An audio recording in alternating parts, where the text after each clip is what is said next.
আলা আলা খায়রে খালকিহি মুহাম্মদ ওয়া আলিহি ওয়া আসহাবিহি আজমাইন। চাঁপাইনবাবগঞ্জে পদ্মার চলাচলের মানুষ চিকিৎসার সংকট নিরসনে এবং দীর্ঘ যাতায়াতের ভোগান্তি কমাতে নৌ অ্যাম্বুলেন্স সেবা চালু করা হয়েছে। নারায়ণপুর ইউনিয়ন পদ্মা নদীর ধারে এই উদ্বোধন করেন চাঁপাইনবাবগঞ্জ ৩ আসনের সংসদ সদস্য মোহাম্মদ নুরুল ইসলাম বুলবুল। তিনি সদর উপজেলার নারায়ণপুর ও আনাতুলি ইউনিয়নের চরাঞ্চলবাসীর জন্য এই নৌ অ্যাম্বুলেন্স সেবা চালু করেন। নৌ অ্যাম্বুলেন্সটিতে প্রাথমিক চিকিৎসার প্রয়োজনীয় সরঞ্জাম রাখা হয়েছে। এর মধ্যে রয়েছে অক্সিজেন সিলিন্ডার, হুইল চেয়ার, রোগী বহনের জন্য স্ট্রেচার এবং দ্রুত যাতায়াত উপযোগী মাঝারি আকারের নৌকা। স্থানীয়রা জানান, চরাঞ্চলে যাতায়াতের জন্য নির্ভরযোগ্য নৌযান না থাকায় রোগীদের চরম দুর্ভোগ হতে হয়। সময় মতো নৌকা পাওয়া যেত না, অনেক সময় অতিরিক্ত ভাড়াও দিতে হতো।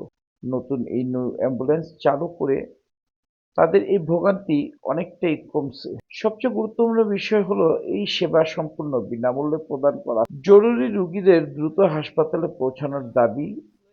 নদী পার হওয়ার পর স্থলপথে অ্যাম্বুলেন্সের সুবিধাও রাখা হয়েছে। পুরো কার্যক্রমটি সংসদ সদস্য নিজস্ব অর্থায়নে পরিচালিত হবে বলে জানান। পাশাপাশি সংশ্লিষ্ট দপ্তরের কথা বলে নারায়ণপুর এলাকায় একটি প্রাথমিক চিকিৎসা কেন্দ্র স্থাপনের উদ্যোগ নেওয়া হয়েছে। প্রধান অতিথির বক্তব্যে সংসদ সদস্য মোহাম্মদ নুরুল ইসলাম বুলবুল বলেন, চরাঞ্চলে মানুষ দীর্ঘদিন ধরে চিকিৎসা সেবার ক্ষেত্রে অবহেলিত।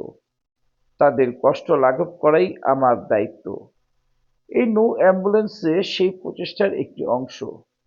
ভবিষ্যতেও মানুষের কল্যাণে এই ধরনের উদ্যোগ অব্যাহত থাকবে।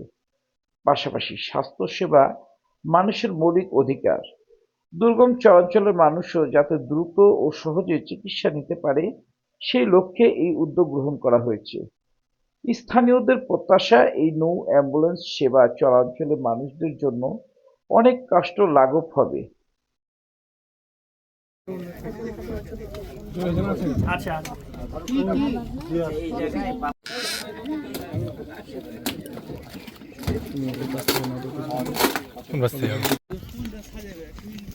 কিছুই নাই, মা দেখো, ওই ফুটেজ তো আসে না।